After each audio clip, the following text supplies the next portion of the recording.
What's up, guys? Today we're going to do a comparison between the Torque Tank M1 and the newest addition to the tank line, the Torque Tank M3. I'm going to give you real-world first-hand experience from a gym owner who uses equipment with clients every single day. I'm going to give you tips and pros and cons on the M1 versus the M3, who each one is going to be right for, so you can make an informed decision on when you're looking at the M1 versus the M3, what's going to work best for you and your training style.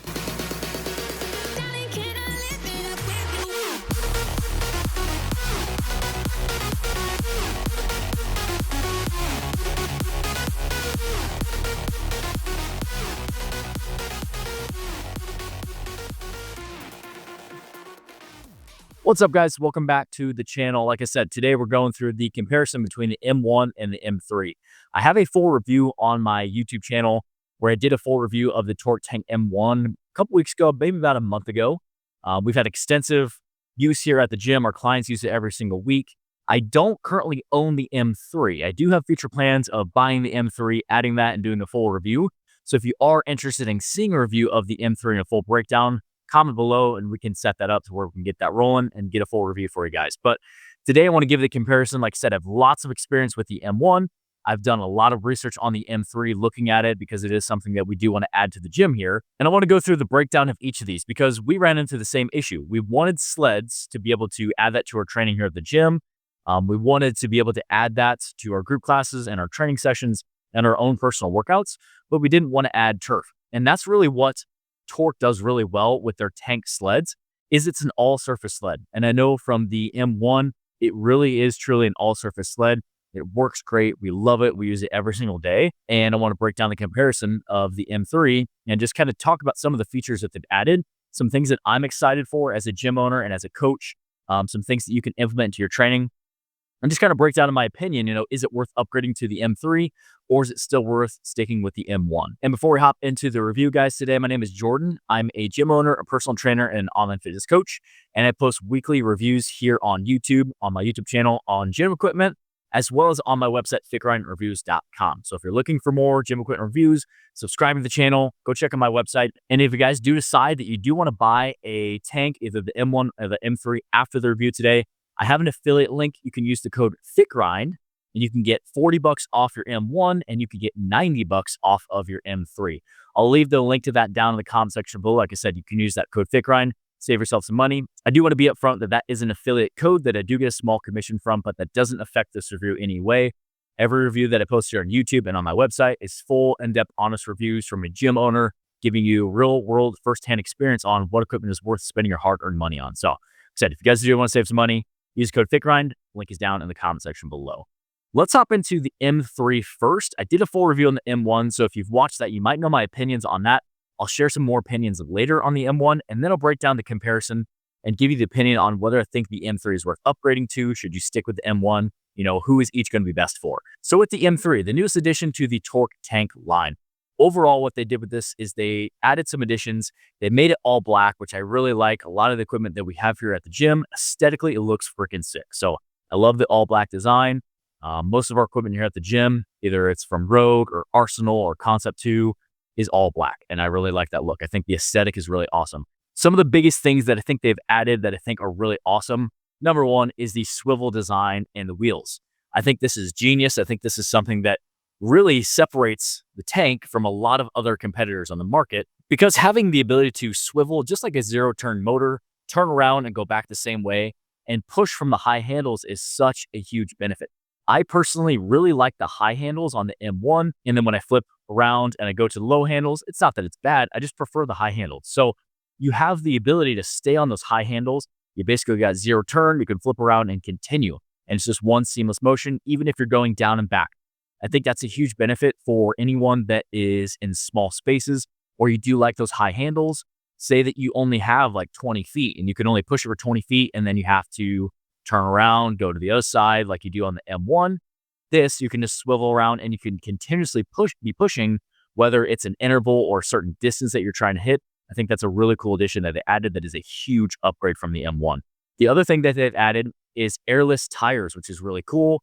Not that you have to fill up the tires in the M1 very often. They get a lot of use here at our gym from our clients. So that's something that we probably have to fill it up more often than you would if it was a home gym setting. But in the M3, they now have airless tires, which is super cool. They've added the weight horns on the sides, so you can load more weight on the tank, which is cool, gives you a little more resistance. They've also added in the middle of the compartment where you can store all your straps and your hooks and extra dumbbells and extra weights if you want to. Again, optimizing your storage. I'm a huge fan of making the most of your storage, getting things on the walls, getting things less clutter, and getting everything off of the ground. So if you can fit your straps and your handles and your hooks and your weights inside of here, I think that's a really good addition. Now they have a bunch of other attachments, just like you can use on the M1. You can buy a monitor. You can get handles where you can do carries. There's lots of additions that you can use, straps that you can add, just some variety to your training. You can do pulls and carries and pushes and all kinds of accessory movements on the sled, which again is just going to add to the variety of your training. You know, want to make sure that if you're buying something, that it's multi-purpose. So a lot of machines that you might buy have one purpose. So if it's one specific movement, like a hack squat machine, really you can only do hack squats on a machine. You can get a little creative and do some other stuff, but this is a piece of equipment that is going to be very multi-purpose that you're going to be able to do a lot of different exercises with and just keep some variety in your training. So from a coach, that's an awesome investment in my opinion, because you're going to be able to spice up your workouts and just constantly keep it fresh. Now, the price of the M3 is higher than the M1. The price is coming in right around $1,800. So it's $1,799. You guys use that discount. Like I said, you can get 90 bucks off of that. But it is more expensive than the M1. So that's something you got to think about. We'll talk about the M1 in a second here, but you got to think about how often are you going to be using this? Is it worth the investment? What are you willing to spend on a sled?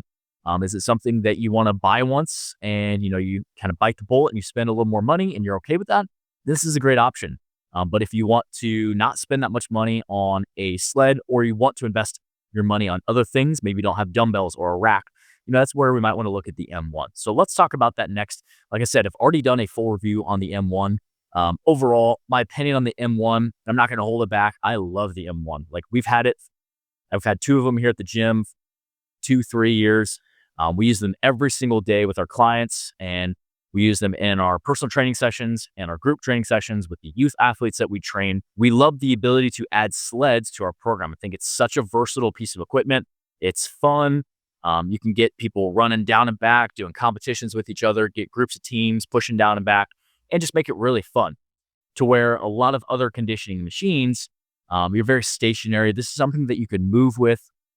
You're not just staying in one place, and a lot of people really like them. Our clients love them. Or like I said in my last review, they hate them. It's a tough, challenging conditioning tool, and you can mix it in a lot of different ways. The overall design of it is awesome. We've had zero maintenance issues other than inflating the tires on the Torque Tank M1. The resistance profile is good, so you can change it from a neutral to a 1, 2, or 3. For most people, we just leave it at a 3. And if it's challenging, it's just going to be where it's going to be a little bit more of a challenge. The harder that you push on the sled, the harder that brake is going to push back on you. So the resistance profile is awesome. You can still add some weight. So you can add at least 2 45-pound bumper plates onto the weight horns. Yes, it's going to add some resistance, but what it's really going to do is just going to keep that tire down and keep a consistent push. So when you go to push, that tire doesn't pop up off the ground, that it's going to keep the weight down so you can have a nice consistent push. The design looks awesome. Like I said, we had no issues with it, no sort of maintenance requirements that we've had in the last 3 years. And like I said, we put these things to the test. It's not like they get used once a month. They're used every single day with our clients. And it's something that you're going to invest in, and it's going to hold up because it is good quality. It has a great construction, lots of metal pieces. There are some plastic components on the casing, but it's very durable plastic. And it's something that's really going to last and is going to be a great addition to any training program. Now, either of these sleds, in my opinion, are great options. I don't think that you can go wrong with either one. The Torque Tank M1, as far as the price, is a little cheaper than the Tank M3. So the Torque Tank M3 is $1,799. The Torque Tank M1 is $799. So it's $1,000 more for the M3. There are lots of upgrades from the M1 to the M3 that they've added. The swivel design, airless tires, more storage capacity, more weight capacity. So there are some upgrades that are definitely beefing it up. I think that what it really comes down to is you need to ask yourself, what are you willing to spend? Do you have the means to buy either of these in the first place?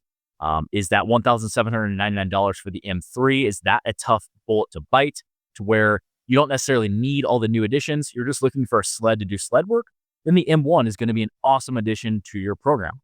But say that you have an M1 and you like the swivel design, you want to upgrade, you want to look at something where it's going to have a couple different features, then upgrading to the M3 is going to be awesome as long as you can afford it. I think that's something you need to ask yourself, what are you going to be using this for? Most of the times you're going to structure sled work in your training where you're going to be adding it as a conditioning tool, whether that's for intervals, whether that's in AMRAPs, whether that's in EMOMs. You can do some warm-up work with it. So you can do some knees over toes work where you're getting your knees nice and warm and your quads warm before leg workouts. We like to really use sleds monostructurally where you can mix it with a strength training exercise. So you can pick an upper body exercise and go push the sled where it's completely opposite muscle groups. You can do confliction supersets where you're mixing a lower body strength exercise with the sled. So say, for example, you do some squats and you do some sled work. That's going to be a quad burner. You go do some leg extensions and you do some sled work. That's going to be a huge quad burner. It's a really good way to finish off your quads that we use a lot of times with a lot of our clients. So the possibilities on both of these sleds are really endless. And I think that you can't go wrong. If you have a small space and you're okay with spending a little extra money, I think that the M3 is going to really work well because it has that swivel design where you can continuously push it up and down. Where if you only have 10, 15, 20 feet, you're going to push it 10, 15, 20 feet, and then you got to spin around. And it takes away from the movement in general, but not to say that the M1 is bad. If you have more space and you're okay with pushing it down and back 20, 30, 40, 50 feet, I think the M1 is awesome. I think either of these are great options. You just have to ask yourself, what are you going to be using it for in your training? Which price is going to work better for you in your budget? And I think that really a sled is a great tool and a great addition to any gym, whether that's a home gym, whether that's a commercial gym. You want to get some more conditioning tools to use with your clients, or just in general, say you have an open gym and you have members that want to add sled work to their warm-ups, their conditioning, or the strength work. I think it's a great tool that a lot of your clients and members are really going to love. So my opinion, I think they're both awesome. We are definitely going to be buying some M3s just to test out as well. Like I said, I do want to do a full in-depth review on that. If you're interested in that, definitely comment down in the comment section below. Like I said, I will be planning on doing one of those in 2026. And if you guys have questions, let me know. I'd love to help out any way that I can. Like I said, I'm a gym owner. I'm a personal trainer. I'm an online coach. I love gym equipment. That's why I'm posting reviews here. And that's why I started my Fake Grind Reviews website, is to talk more about gym equipment and tell you what equipment is worth spending your hard-earned money on. So if you have questions, let me know down in the comment section below. And speaking of saving money, like I said, use the code FitGrind at torquefitness.com. You can save $40 on the M1 or $90 on the M3. I'll leave the link to that down in the comment section below.